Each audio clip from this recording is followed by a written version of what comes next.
दोस्तों next question आप लोगों के सामने है, क्वेश्चन नंबर 42। देखो क्या लिखा है, if you had attended the meeting you would have benefited a great deal. दोस्तों इससे पहले भी एक क्वेश्चन आया था इफ का मैंने आपको बताया था कि इफ जो है हमारा क्या होता है, कंडीशनल सेंटेंस शो करता है। ठीक है, इफ के बाद जो सेंटेंस आता है वो कंडीशनल सेंटेंस होता है, परिस्थिति पर निर्भर करने वाला सेंटेंस कि यदि, देखो क्या हो रहा है यदि। अच्छा, ये कंडीशनल सेंटेंस में क्या होता है दोस्तों, ये आपका अगर हैड आया उसके बाद वर्ब का थर्ड फॉर्म आएगा। ठीक है, उधर अगर वुड हैव आता है, ध्यान देना, उधर अगर वुड हैव आता है तो उसके बाद भी जो है आपका वर्ब का थर्ड फॉर्म आएगा। मतलब पहला जो इफ के जस्ट बाद वाला जो है वर्ड जो सेंटेंस है वहां पे हैड और वर्ब का थर्ड फॉर्म। देखो इफ यू हैड अटेंडेड, यदि तुमने मीटिंग को अटेंड किया होता। ठीक है, if you had attended the meeting, अगर ऐसा किया होता, मीटिंग को अटेंड किया होता तो क्या होता, would have, you would have benefited. देखो वुड हैव उसके बाद वर्ब का third form, you would have benefited a great deal. क्या मतलब निकल के हो रहा है कि भाई यदि तुमने मीटिंग अटेंड की होती तो तुमको निश्चित ही तुमको क्या हो जाता, वो एक ग्रेट डील, बड़े अच्छे स्तर पे तुमको क्या मिल जाता, तुमको फायदा पहुंच पाता। ठीक है, तो दोस्तों ये बिल्कुल जोड़ी है, आप याद रखना है आपको, ये बिल्कुल जोड़ी है। इफ आया उसके बाद इधर हैड आया, ठीक है, हैड के बाद जो है वर्ब का थर्ड फॉर्म आया। ठीक है, डैश डैश डैश, उधर वुड के बाद आपका हैव आया और उसके बाद वर्ब का थर्ड फॉर्म। ये बिल्कुल फॉर्मेशन आप याद रखो। ठीक है, इफ के बाद हैड है ना, अगर ऐसा होता तो ये होता, इस तरीके से जब हम बोलते हैं ना यदि ऐसा होता तो वो होता, तो वही यहाँ पे बात हो रही है कि ये अगर तुम मीटिंग अटेंड करते तो तुम जो है तुमको बहुत फायदा होता। ठीक है, तुमको बहुत फायदा मिलता, तो उसी सेंस में। तो दोस्तों इसके अंदर आप देखो नो एरर का ये क्वेश्चन है, कोई प्रॉब्लम नहीं यहाँ पे। वुड हैव वर्ब का ये आपका आ गया थर्ड फॉर्म, कोई भी प्रॉब्लम नहीं है। ठीक है, अगर मैं इसको देखूं कि if you had attended the meeting you could benefit, तो कुड नहीं होगा, कुड हैव हो सकता था, वो भी नहीं है। यू बेनिफिटेड नहीं होगा, यू वुड बेनिफिट नहीं होता है, वुड हैव होता है, वुड बी बेनिफिटिंग भी नहीं होगा। ठीक है ना, तो ये आपका जो क्वेश्चन है इसके अंदर आपको किसी भी इंप्रूवमेंट की जरूरत नहीं है, नो इंप्रूवमेंट का ये आपका क्वेश्चन है। ठीक है, ऑप्शन। चलिए 43 क्वेश्चन देख लेते हैं। It is of no good try to find an excuse next time. क्या बोल रहे हैं, it is of no good try to find an excuse next time, कि ये अब कोई फायदा नहीं है कि तुम जो है किसी प्रकार का एक्सक्यूज ढूंढने की कोशिश कर रहे हो। ठीक है दोस्तों, ये याद रखो, जैसे ये वर्ड है आपका या तो नो गुड है ना, या फिर हम कह सकते हैं नो यूज। ये जो वर्ड्स होते हैं ना दोस्तों, जनरली इनके बाद जो है वर्ब का ing आता है, इनके बाद क्या आता है, वर्ब का ing आता है, ये याद रखो। तो ये यहाँ पे क्या हो गया, देखो it is of no good try to find नहीं होगा। ठीक है ना, it is of no good trying to find हम लोग लिखेंगे, क्या लिखेंगे, ट्राइंग टू फाइंड, ये याद रखना। तो it is of no good trying to find. अच्छा, एक तो ये है कि trying to find, suppose to find नहीं है, ध्यान रखो। जैसे ये दिया है आपका ट्राइंग, ठीक है, उसके बाद टू के बाद वर्ब का फर्स्ट फॉर्म, या तो ये फॉर्मेशन हो सकता है, याद रखना, या फिर इसका ऑल्टरनेट इसका इन्फिनेटिव क्या होता है, सीधा वर्ब का ing लगा दो। ठीक है, उसके बाद भी डबल ing लगा दो। तो it is of no good trying finding, ये भी सही है, याद रखना। तो आपका दोनों तरीका सही है। ट्राई टू फाइंड लिखा है क्या, ट्राइंग टू फाइंड, देखो it is of no good to try, तो टू ट्राई नहीं होगा, ट्राइंग होगा, है ना, ing आना चाहिए, ये नहीं होगा। फिर उसके बाद टू ट्राई यहाँ पे नहीं होगा, तो ये भी रॉन्ग हो गया। उसके बाद ट्राइंग यहाँ पे दिया हुआ है, ठीक है, ट्राइंग यहाँ पे दिया है, यहाँ पे फाइंडिंग दिया हुआ है ना, टू फाइंड दिया है क्या, ट्राइंग टू फाइंडिंग, यहाँ भी ing दिया है, तो ये नहीं होगा। लेकिन दोस्तों अगर ऐसा दिया होता, ध्यान रखना, अगर ये होता ट्राइंग टू फाइंड होता तो भी हमारा करेक्ट होता। ठीक है, ट्राइंग टू फाइंड भी हमारा करेक्ट है और ट्राइंग फाइंडिंग वो भी करेक्ट है। मतलब आप या तो V1 ing लिखो, ठीक है ना, या तो ट्राइंग और फाइंडिंग दोनों लिखो, या फिर आप उसके जगह टू करके फाइंड, टू फाइंड लिखो, वर्ब का फर्स्ट फॉर्म लिखो, या तो टू के बाद वर्ब का या तो टू के बाद वर्ब का फर्स्ट फॉर्म लिखो, या फिर सीधे सीधे आप वर्ब के साथ आईएनजी लगा दो, लेकिन फर्स्ट वाली कंडीशन में नो गुड या नो यूज के बाद वर्ब का आईएनजी तो लगना ही लगना है। ठीक है, क्लियर हुआ? तो क्या हो जाएगा हमारा, it is of no good trying, और ये आपका हो जाएगा finding, it is of no good trying finding an excuse next time. अगली बार जो है इस प्रकार का एक्सक्यूज तुम लोग करोगे, उसका कोई भी फायदा लाभ तुमको पहुंचने वाला नहीं है। ठीक है, क्लियर है दोस्तों? चलिए नेक्स्ट क्वेश्चन देख लेते हैं। चलिए दोस्तों नेक्स्ट क्वेश्चन देख लेते हैं। क्वेश्चन आपके सामने है, आप देखिए क्वेश्चन नंबर 44 क्या लिखा हुआ है कि वी हैड नथिंग। ठीक है, वी हैड नथिंग का मतलब हमारे पास कुछ नहीं था, टू ईट सिंस, देखो सिंस आ गया 8 o'clock दिस मॉर्निंग। दोस्तों सिंस आ गया, इसका मतलब आपका जो ये जो सेंटेंस है, सिंस आ गया, इसका मतलब आपका सेंटेंस हो गया परफेक्ट कंटिन्यूअस टेंस का। ठीक है, तो परफेक्ट कंटिन्यूअस टेंस का आपका ये सेंटेंस आ गया। ठीक है, कब? जब यहाँ पर सिंस आ गया और सिंस के बाद ये जो आपका है ये टाइम फ्रेज दिया हुआ है। ठीक है, टाइम फ्रेज मतलब टाइम के लिए कोई वर्ड दिया है 8 o'clock दिस मॉर्निंग। दोस्तों परफेक्ट कंटिन्यूअस का फॉर्मूला क्या होता है? परफेक्ट कंटिन्यूअस का फॉर्मूला होता है सब्जेक्ट प्लस, अब जैसे ये प्रेजेंट टेंस में है कि पास्ट टेंस में, तो नॉर्मली ये सिंस जो है प्रेजेंट टेंस में अगर हम लोग लिखते हैं तो परफेक्ट का ये या तो हैज होगा या फिर है होगा। ठीक है, हैज या हैव होगा, और उसके बाद जो है हैज हैव, उसके बाद अगर के परफेक्ट कंटिन्यूअस का अगर मैं बोलूं, है ना, तो हैज हैव, उसके बाद बीन, ठीक है, V1 ING, ठीक है, उसके बाद जो है आपका ऑब्जेक्ट, और फिर आपका सिंस फॉर, ठीक है, और उसके बाद जो है अदर वर्ड। तो ये तो आपका किसका फॉर्मूला हो गया? परफेक्ट कंटिन्यूअस टेंस का।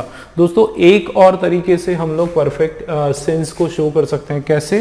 एक आपका सब्जेक्ट या फिर हैज या फिर हैव, और उसके बाद सीधा वर्ब का थर्ड फॉर्म, उसके बाद सीधा क्या होगा? वर्ब का थर्ड फॉर्म होगा। ये आपका आपका ये जो V3 है ये एक तरह से आपका इन्फिनिटिव्स हो जाएगा।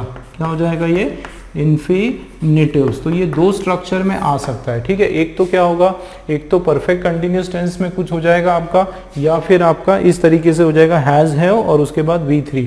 देख लेते हैं हम लोग क्या लिखा है। देखो, वी हैड नथिंग, हमारे पास कुछ नहीं था to eat, we had nothing to eat since 8 o'clock in the this morning. अब सिंस आ गया, देखो यहाँ पर क्या दिया है, वी हैव हैड नथिंग, यहाँ पे दिया है we had nothing to have, we did have nothing, यहाँ पे वी हैड हैव नथिंग, और यहाँ पे नो इम्प्रूवमेंट। तो दोस्तों एक चीज तो आप देख रहे हो, देखो इस क्वेश्चन को आप ऐसे हिंट के थ्रू भी कर सकते हो।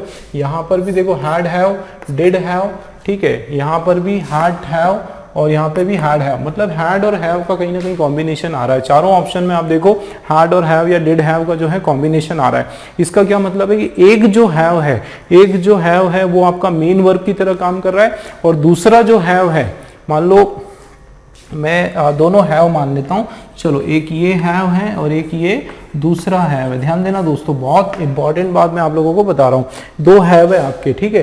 तो अब क्या हो रहा है इसमें कि एक हैव, याद रखना, एक हैव जो है आपका मान लो हेल्पिंग वर्ब है, और दूसरा वाला जो हैव है वो आपका क्या है, वो आपका मेन वर्ब है। अब जैसे कि आप लोगों को पता है कि हेल्पिंग वर्ब हमेशा शुरू में आता है, मतलब ये जो फर्स्ट वाला जो होगा ये आपका क्या होगा, हेल्पिंग वर्ब होगा, ठीक है ना। फर्स्ट वाला जो है होगा आपका, ये क्या होगा, हेल्पिंग वर्ब होगा। सेकेंड वाला जो हैव है, ध्यान देना, वो आपका क्या होगा, वो आपका मेन वर्ब होगा। अब दोस्तों एक चीज याद रखो, हैड जो है, अगर आप हेल्पिंग वर्ब यूज कर रहे हो तो या तो हैड होगा, ठीक है, या तो हैड होगा। अगर पास्ट टेंस में क्या होगा, या तो हैड होगा या फिर हैड होगा। कभी भी हैव नहीं होता है, ठीक है। मतलब ये जो आपका वर्ड है, मतलब कभी भी ऐसा नहीं होगा कि यहाँ पे हैड लगाया, ठीक है, कभी भी आपने जैसे, हाँ, मतलब आपका जो सेकंड वाला जो है वो कभी भी हैव नहीं होगा। अगर हैड हुआ तो वो इसी आपका जो कॉम्बिनेशन है क्या बनेगा, हैव हैड बन जाएगा आपका। देख लेते हैं, मतलब ये जो है हमेशा जो फर्स्ट वाला जो है आपका या तो हैज़ होगा या है होगा। तो आपका अगर सही कॉम्बिनेशन में यहाँ लिख देता हूँ, या तो हैज़, ठीक है ध्यान देना, हैज़ हैड होगा, वर्ब का थर्ड फॉर्म अगर हमको लगाना है तो हैज़ हैड या फिर हैव हैड, ठीक है हैव हैड, क्योंकि V3 हमको लगाना है, ठीक है। अब V3 हमको लगाना है तो हैव का जो थर्ड फॉर्म है V3 फॉर्म है वो तो हैड ही होता है। भाई आपका फॉर्मूला क्या है, देखो सब्जेक्ट प्लस हैज़ है और V3, तो V3 कभी भी हैव नहीं होता है, ठीक है ना, V3 कभी भी हैज़ नहीं होता है, ना तो V3 हैव होगा, ठीक है, ना V3 हैज़ होगा, V3 आपका सीधा क्या होगा, had.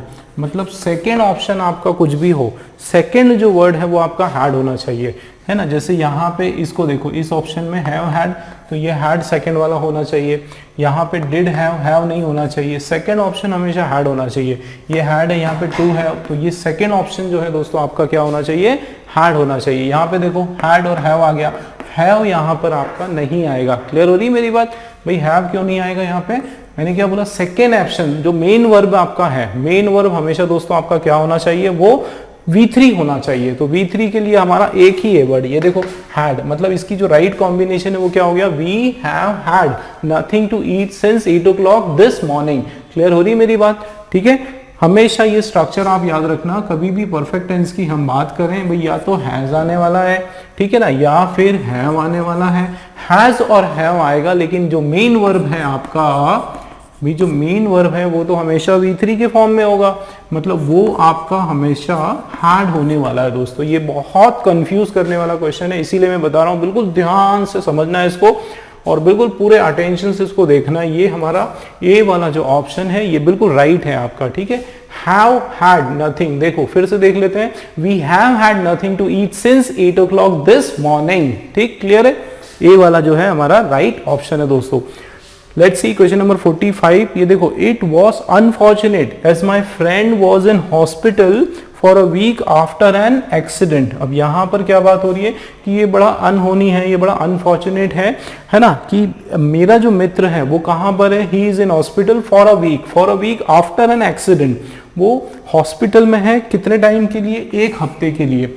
After an accident, accident के बाद में, यहाँ पे आफ्टर का मतलब होता है एक्सीडेंट के बाद, तो क्या उस सेंस में बात हो रही है, या फिर ऑप्शन देख लेते हैं। देखो for a week, through means से होकर, भाई थ्रू अगर होता तो क्या मीनिंग हो जाता है यहाँ पर, से होकर या से गुजर कर। तो यहाँ पे किसी के थ्रू होकर, like I am passing through the forest, तो यहाँ पे किसी से होकर, किसी थ्रू द टनल, किसी से गुजर कर, उस सेंस में तो बात हो नहीं रही है, ठीक है ना। तो ये आपका नहीं आएगा। सेकेंड ऑप्शन आप देखो, फॉर अ वीक फॉर, तो फॉर अ वीक फॉर क्या हो रहा है, देखो it was unfortunate as my friend was in hospital for a week for an accident. भाई वो एक वीक के लिए हॉस्पिटल में था ताकि उसका एक्सीडेंट हो जाए, तो ये सेंस में बात हो रही है क्या, नहीं हो रही है, बी ये वाला आपका cancel. In a week due to, ये देख लेते हैं, it was unfortunate as my friend was in hospital in a week, due to क्या कारण है, ड्यू टू एन एक्सीडेंट। तो in a week, due to in a week तो आपका होगा नहीं, तो आपका राइट क्या हो जाएगा दोस्तों, डी वाला, for a week following an accident, क्योंकि उसका एक्सीडेंट हुआ, उसके कारण जो है एक वीक के लिए जो फ्रेंड था कहाँ पर है, हॉस्पिटल में है। No improvement will not be there. Okay, तो right answer D1 is our right answer. Let's see next question. दोस्तों स्वागत है आप सभी का एक बार फिर से। दोस्तों क्वेश्चन नंबर 46 पर हम लोग आ गए हैं। अभी तक हमने 1 to 45 क्वेश्चंस किए। दोस्तों ये जो दो क्वेश्चन आप लोगों के सामने हैं ये वर्ड रिप्लेसमेंट के क्वेश्चंस हैं, ठीक है। इसमें आपके ये वर्ड रिप्लेसमेंट के आपके जिस प्रकार से हमने फ्रेज रिप्लेसमेंट पढ़ा था उसी प्रकार से ये जो क्वेश्चन है पर्टिकुलर आपके वर्ड रिप्लेसमेंट के क्वेश्चंस हैं। इनके अंदर आपको देखना है कि ये जो पर्टिकुलर 4 वर्ड्स जो मैंने अंडरलाइन किए हुए हैं, ठीक है, इम्प्लीमेंटेशन हो गया, फोर्स हो गया, रेज हो गया और वेंचर्स, हमको ये देखना है कि इसकी जो प्लेसमेंट प्रॉपर है या नहीं है, ठीक है। अगर इसमें किसी में भी करेक्शंस हैं तो उस पर हम लोग टिक कर देंगे और नहीं करेक्शंस है तो हम लोग ई वाला जो हमारा ऑप्शन है ऑल करेक्ट, उसको हम लोग टिक कर देंगे। ठीक है दोस्तों, अब इसके अंदर आप लोगों को जो एरर है दोस्तों, 3 तरीके से आपको इसमें एरर देखना है। या तो इसमें आप समझ सकते हो स्पेलिंग, ठीक है, स्पेलिंग का एरर आपका हो सकता है, ठीक है ना, पूरा स्पेलिंग का एरर हो सकता है, या फिर ग्रामर का, ग्रामर में आपका टेंस वगैरह है, टेंस या फिर जो सब्जेक्ट वर्ब एग्रीमेंट का फॉर्मेशन है, किसी भी कंसेप्ट से रिलेटेड, ग्रामर से रिलेटेड कोई भी एरर उसमें आ सकता है, या फिर कॉन्टेक्स्ट, ठीक है, कॉन्टेक्स्ट का एरर भी आ सकता है। कॉन्टेक्स्ट का मतलब होता है वो वर्ड क्या, उसका मीनिंग वहाँ पर सही है, उसका एंटोनिम्स आ रहा है या कोई दूसरा वर्ड हो रहा है, उस तरीके से 3 अलग अलग तरीके से ये कोई ना कोई एरर हो सकता है। देख लेते हैं, पहले देखो क्या लिखा है, once implementation the regulatory norms will however force many business groups to change the way they raise debt and equity to fund their ventures। दोस्तों क्या मीनिंग इसका निकल के आ रहा है कि वंस इम्प्लीमेंटेशन, तो ये देखो वंस आपका वर्ड है, एक बार इम्प्लीमेंटेशन, तो टेशन जो है ये भी आपका नाउन है दोस्तों। यहाँ पर जैसे कि आप लोग देख पा रहे हैं कि ये इम्प्लीमेंटेशन गलत हो रहा है यहाँ पे, क्योंकि इम्प्लीमेंटेशन नहीं होगा, यहाँ पर कोई किसी वर्ब की बात हो रही, किसी एक्शन की बात हो रही है, और कौन से एक्शन की बात हो रही है, वर्ब का थर्ड फॉर्म यहाँ पर आपका आना चाहिए कि वंस इम्प्लीमेंटेड, ठीक है। इस तरीके से देखो हिंदी अगर हम लोग देखें तो एक बार लागू किया गया, एक बार लागू हो जाए, इस तरीके से कि एक बार अगर लागू कर दें हम, the regulatory norms will however force many business group, अच्छा एक बार लागू होने पर, उस चीज को रेगुलेट होने या इम्प्लीमेंट होने पर, द रेगुलेटरी नॉर्म्स जो है will however force many business groups to change the way they raise debt and equity to find their ventures. तो इसका मीनिंग क्या निकल के आ रहा है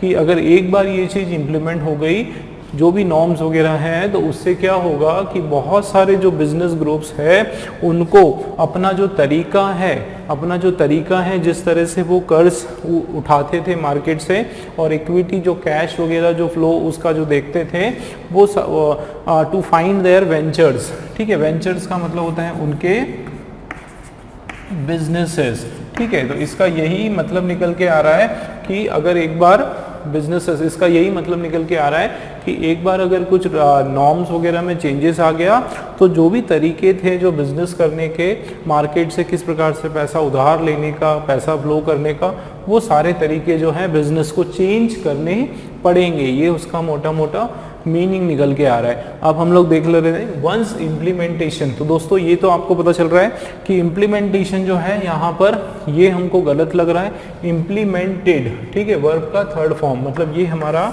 ये वाला आपका राइट है कि वंस इम्प्लीमेंटेड। तो फर्स्ट वाला तो हमारा पता चल गया। अब देख लेते हैं बाकी का वर्ड्स का प्लेसमेंट है सही या नहीं, है ना। कई बार कुछ ऐसे क्वेश्चन भी आ जाते हैं जिसमें 2 वर्ड का आपका रिप्लेसमेंट का रिक्वायर्ड है, ठीक है। इसमें फर्स्ट तो हमको लग ही रहा है कि ये वाला वर्ड तो आपका चेंज होना ही होना है, ठीक है। Once implemented the regulatory norms will however force, देखो will however force many business groups, बहुत सारे बिजनेस ग्रुप को क्या करने वाला है, फोर्स करने वाला है, इसमें कोई प्रॉब्लम नहीं।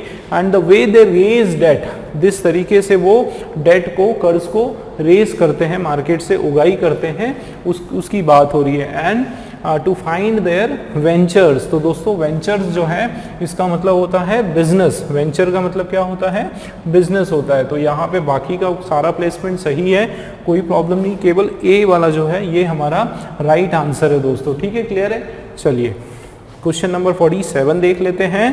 देखो, players involve in match fixing are the visible part of a malaise that spreads far beyond must be urgently addressed, ठीक है, that spread far beyond must be urgently addressed. क्या मीनिंग है, देखो जो भी प्लेयर्स जो इन्वॉल्व इन मैच फिक्सिंग, जो match fixing के अंदर जिनका नाम आ रहा है, ये लोग कौन है, इस तरह के लोग कौन है, are the visible part of malaise. Malaise का मतलब होता है कोई गलत काम, कोई इल डूइंग्स, ठीक है, कोई गलत कार्य में जो लोग लिप्त होते हैं, है ना। तो ये इल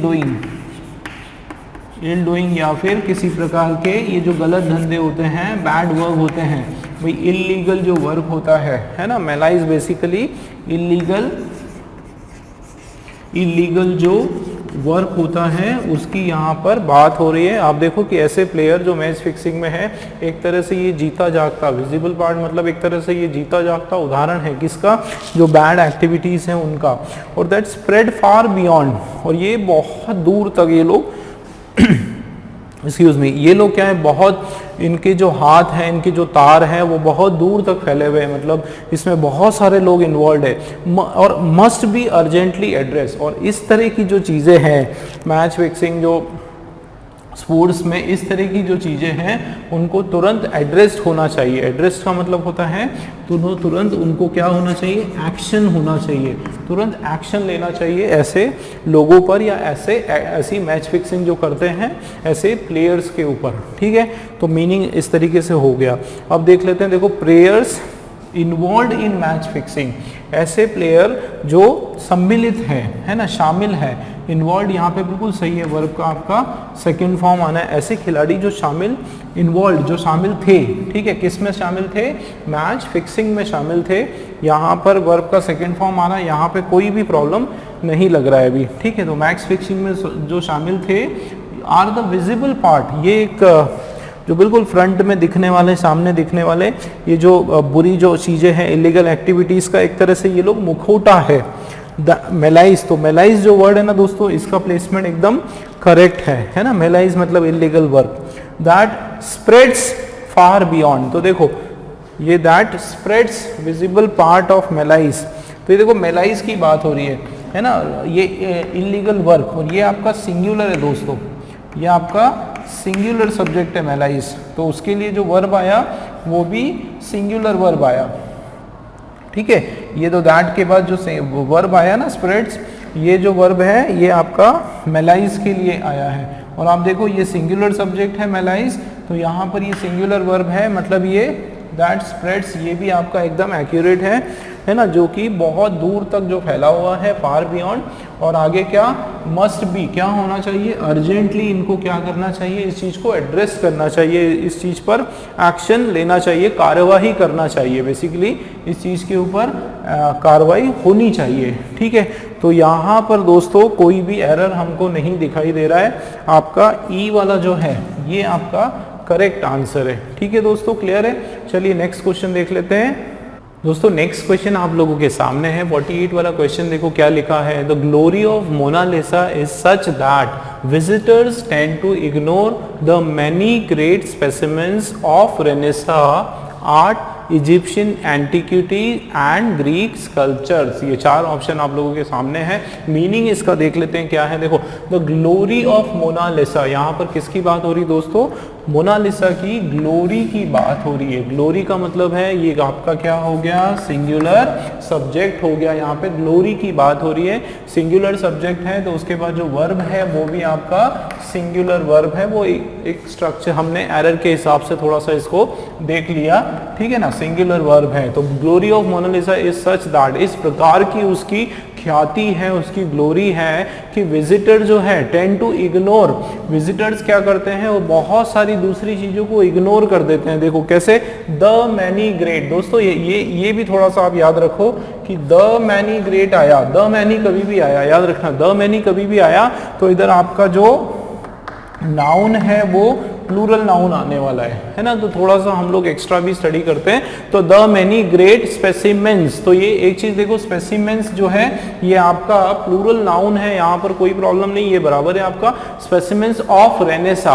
अब रेनेसा दोस्तों, रेनेसा एक ड्यूरेशन था जो यूरोप में आया था, ठीक है, बहुत लार्ज स्केल जो चेंजेस आई थी, जिसका मतलब होता है रीबर्थ। रेनेसा का जो मतलब है उसका मतलब होता है रीबर्थ होना या चीज़ें फिर से क्रिएट होना, रिक्रिएट होना, बहुत वास्ट स्केल पे कुछ चेंजेस आ जाना, उसको जो है रेनेसा का नाम दिया हुआ है, ठीक है। रीबर्थ बोल सकते हो, उसको आप रिवाइवल के सेंस में ले सकते हो, ठीक है, आपका रिवाइवल या फिर रीबर्थ इस सेंस में यहाँ पे आ रहा है। तो स्पेसिमेंस ऑफ देखो Renaissance era, Renaissance art, sorry, उस समय जो उस रेनेसा आर्ट के जो स्पेसिमेंस थे उनको भी क्या किया, लोग उनको भी इग्नोर कर देते थे।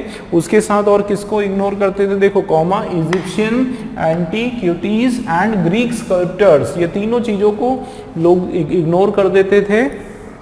इसका सीधा सीधा यही मतलब है कि मोनालिसा का जो है वो इतना फेवरेट था कि उसके सामने बाकी सारी जो चीजें हैं वो सब कम आंकी जाती थी, फीकी हो जाती थी। ठीक है, अब यहाँ पे देख लेते हैं स्पेसिमेंस जो है इसमें कोई प्रॉब्लम नहीं है, यहाँ कोई चेंज नहीं होगा। रेनेसेंस की स्पेलिंग एकदम बराबर है दोस्तों, याद रखना है आपको, RENAISSAIANCE यही इसकी स्पेलिंग है। तो आपका रेनेसेंस में कोई प्रॉब्लम नहीं। एंटीक्विटीज में आप देखो स्पेलिंग डिफरेंस है, ठीक है, स्पेलिंग डिफरेंस है। ये जो स्पेलिंग है आपकी ये रॉन्ग है, ठीक है, यहाँ पे सी नहीं आएगा, क्यों आएगा, इसका मतलब हमारा जो है राइट आंसर सी वाला आ गया। स्कल्पचर्स आपका बराबर है, ठीक है, तो बाकी कोई भी नहीं, हमारा सी वाला हमारा आंसर आ गया। स्पेलिंग का एरर है दोस्तों इसमें, ठीक है ना, किसका एरर है इसके अंदर, आपका स्पेलिंग का एरर है। इस प्रकार से स्पेलिंग या मीनिंग या फिर कॉन्टेक्स्ट इस तरीके से एरर आ सकता है। चलिए 49 क्वेश्चन देख लो।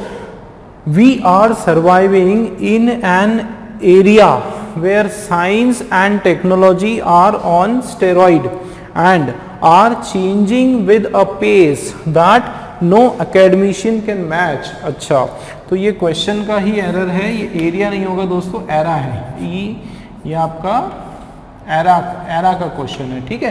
तो इस क्वेश्चन का एरर है, क्या कहेंगे हम, we are surviving in an era, इस प्रकार के काल में, इस प्रकार के समय में हम लोग जी रहे हैं जहां पर विज्ञान और तकनीक जो है, साइंस और टेक्नोलॉजी है, आर ऑन स्टेरॉइड। वो किस प्रकार है, कहां पर है, वो स्टेरॉइड पर है। स्टेरॉइड का मतलब होता है दोस्तों यहाँ पर एक्स्ट्रा सपोर्ट, वो कहां पर है, एक्स्ट्रा सपोर्ट पर है, मतलब उनकी जो हालत है वो काफ़ी गंभीर है, ठीक है। हम वेंटिलेटर पर रखते हैं मरीज को, कब रखते हैं, ऑक्सीजन पर रखते हैं, कब रखते हैं, स्टेरॉइड पर एक्स्ट्रा एनर्जी के बूस्टर्स देते हैं, कब देते हैं, जब उसकी जो हालत है, उसकी जो कंडीशन है वो बहुत क्रिटिकल हो, गंभीर हो, उस परिस्थिति में हम लोग स्टेरॉइड पर रखने को उसको बोलते हैं। तो यहाँ पर वही बात हो रही है कि हम आज इस प्रकार रह रहे हैं कि ये जो साइंस और टेक्नोलॉजी है वो स्टेरॉइड पर है, एंड आर चेंजिंग, मतलब बहुत चेंजेस हो रहा है, बहुत एक्स्ट्रा वास्ट चेंजेस हो रहा है, are changing with a pace, इतनी स्पीड से चेंज हो रहा है that no academician can match, की इतनी स्पीड से वो चेंज आ रही है कि कोई जो बुद्धिजीवी है, कोई एकेडमिशियन है, वो उसको मैच नहीं कर पा रहा है। तो इसमें हम लोग देखते हैं कि आप देखो वी आर सर्वाइविंग इन, तो वी आर आया दोस्तों, आर के बाद वर्ब का ING आपका लग रहा है यहाँ पे बिल्कुल कंटिन्यूस टेंस का है।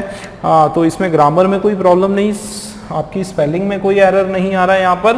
उसके अलावा मीनिंग वाइज भी सर्वाइविंग जो है एकदम परफेक्टली प्लेस्ड है। वी आर सर्वाइविंग फर्स्ट वाला हमारा कोई प्रॉब्लम नहीं। In an area where science and technology are on steroid, किस पर है, स्टेरॉइड पर है, स्पेलिंग भी बराबर है, एक्स्ट्रा सपोर्ट पर है, एंड आर चेंजिंग। और काफ़ी स्टेरॉइड का एक मतलब ये भी होता है कि बहुत ज़्यादा वॉलेटाइल, बहुत ज़्यादा चेंजेबल है ना, बहुत ज़्यादा फ्लक्चुएटिंग, बहुत ज़्यादा वो बदलाव आ रहा है, ठीक है, बहुत चेंजेस आ रही है। देखो दिया है एंड आर चेंजिंग, आर के बाद V1 ING यहाँ पर आ गया, तो ये भी आपका कंटिन्यूस का है। चेंजिंग का भी कोई हम लोग इसमें कोई बदलाव नहीं करेंगे। विद अ पेस, उस स्पीड से that no academician can match, कोई भी एकेडमिशियन जो है उसको कैन क्या कर सकता है, मैच करता है। वर्ब का फर्स्ट फॉर्म आ गया कैन के बाद, तो मैच आपका बिल्कुल बराबर प्लेस्ड है। इसका मतलब है दोस्तों हमारा कोई भी एरर नहीं, ऑल करेक्ट आपका ये ऑप्शन हो जाएगा, ऑल करेक्ट, इसमें कोई भी एरर नहीं है। ठीक है दोस्तों, क्लियर हुआ। चलिए नेक्स्ट क्वेश्चन देखते हैं।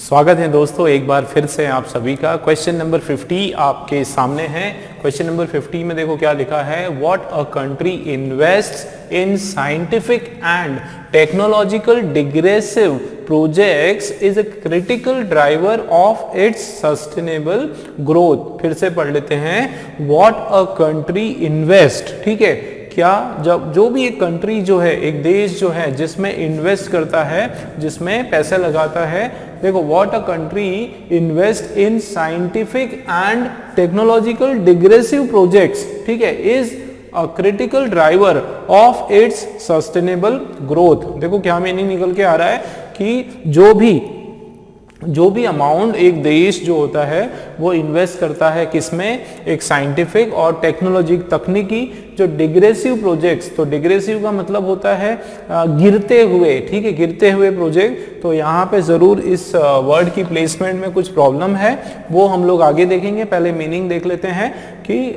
Technological digressive project is a critical driver. वो एक तरह से क्या होता है, एक क्रिटिकल ड्राइवर होता है। एक ड्राइवर का यहाँ पे मतलब होता है कि एक निर्णय करने वाला होता है ऑफ इट्स सस्टेनेबल ग्रोथ। मतलब ये जो फैक्टर्स हैं, अगर इसका पूरा मैं एक मीनिंग बताऊं तो एक जो भी देश जो है, जो उसकी साइंस में या उसकी तकनीक वगैरह में जितना ज़्यादा बड़े बड़े तकनीक और साइंस के जो प्रोजेक्ट्स हैं उसमें जितना ज़्यादा इन्वेस्ट करेगा, जितना उसके अंदर पैसा लगाएगा, रिसर्च करेगा, उतना ज़्यादा उनकी जो ग्रोथ है वो डिसाइड हो जाएगी। उनकी जो सस्टेनेबल ग्रोथ है उसके चांसेस जो है वो उतने ज़्यादा हाई होंगे, है ना। वो सेंस हो रहा है कि अगर हमको सस्टेनेबल का मतलब होता है कि एक कंटिन्यूस ग्रोथ, ऐसी ग्रोथ जो लंबे दौर तक चले, लंबे समय तक चले, आज की जो हमारी रिक्वायरमेंट है उसकी भी पूर्ति करे, सस्टेनेबल का मतलब है, और साथ ही साथ जो आगे भविष्य में हमारे जो भविष्य के लिए भी,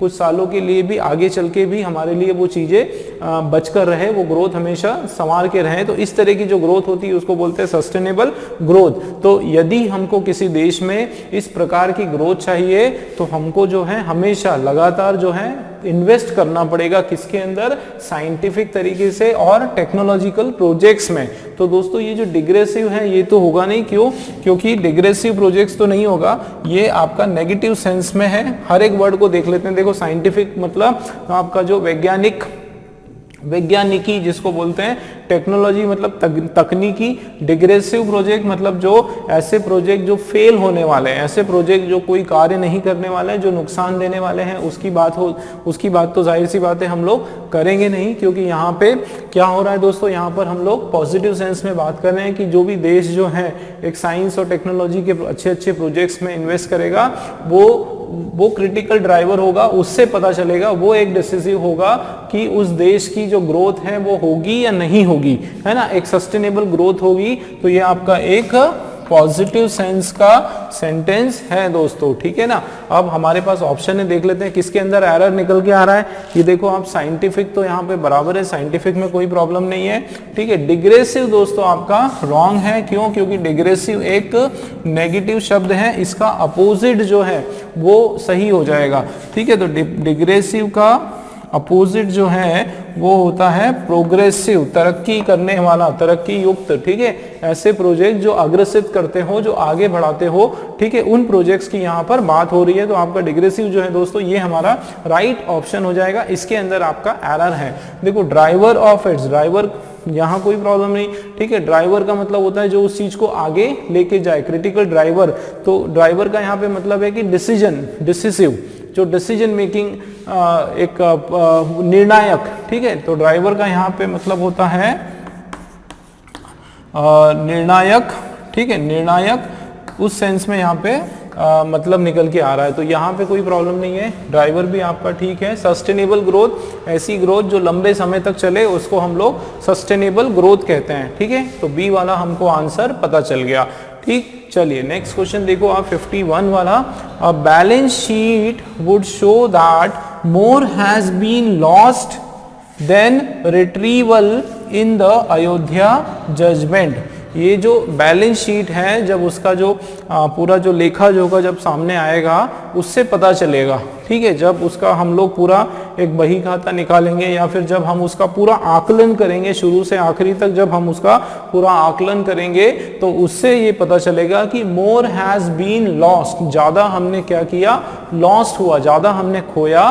देन रिट्रीवल, तो रिट्रीवल का retrieval in the Ayodhya judgment. तो अयोध्या जजमेंट में जो ज्यादा हमने, इसका क्या मतलब है कि जितना हमने पाया ऐसा लग रहा है कि उससे ज्यादा हमने खोया, है ना, उस सेंस में यहाँ पे बात हो रही है। तो दोस्तों अगर मैं एरर जो है आपका ये यहाँ से यहाँ तक इसके बीच में कुछ एरर हो सकता है।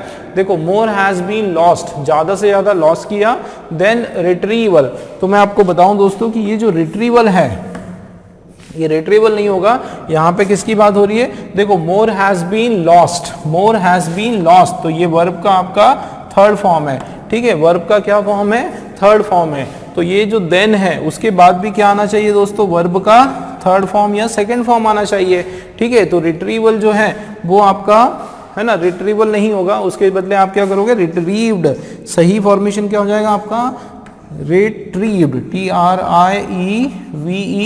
ठीक है। ये वर्ब का आपका या तो सेकंड हो सकता है या फिर आपका वर्ब का थर्ड फॉर्म हो सकता है, ठीक है। तो रिट्रीवल आपका गलत हो जाएगा, राइट जो है वो आपका क्या हो जाएगा, रिट्रीव्ड, है ना। अब आप इसको पढ़ के देखो, balance sheet would show that, एक बैलेंस शीट आपको बताएगी, उससे हमको पता चलेगा कि मोर हैज बीन लॉस्ट, ज्यादा से ज्यादा लॉस्ट हुआ, देन रिट्रीव्ड इन अयोध्या जजमेंट, अयोध्या का जो जजमेंट हुआ उसमें ज्यादा जो है नुकसान हुआ, लेकिन उसकी जो प्राप्ति हुई, रिट्रीव्ड का मतलब होता है प्राप्ति या अचीव्ड, अचीवमेंट जो है उसका वो उतना अधिक नहीं रहा, ठीक है। तो इस तरीके की यहाँ पे बात हो रही है। तो चलिए देख लेते हैं क्या होगा, more has been lost then retrieved, ये फर्स्ट वाला आपका राइट है। मोर हैज लॉस्ट, तो बीन नहीं आया यहाँ पे, है ना, बीन बिना बीन के हम लोग नहीं लिखेंगे, ये भी आपका रॉन्ग हो गया। फिर more has been lost then has retrieve नहीं आएगा, नो करेक्शन नहीं होगा। और इधर more is lost then to retrieve भी यहाँ पे सही फॉर्मेशन नहीं है, ठीक है दोस्तों। क्लियर हुआ। अभी तक कितने क्वेश्चंस किए हमने, क्वेश्चन 51 तक किया। चलिए मिलते हैं एक नए टॉपिक के साथ अगले लेक्चर में।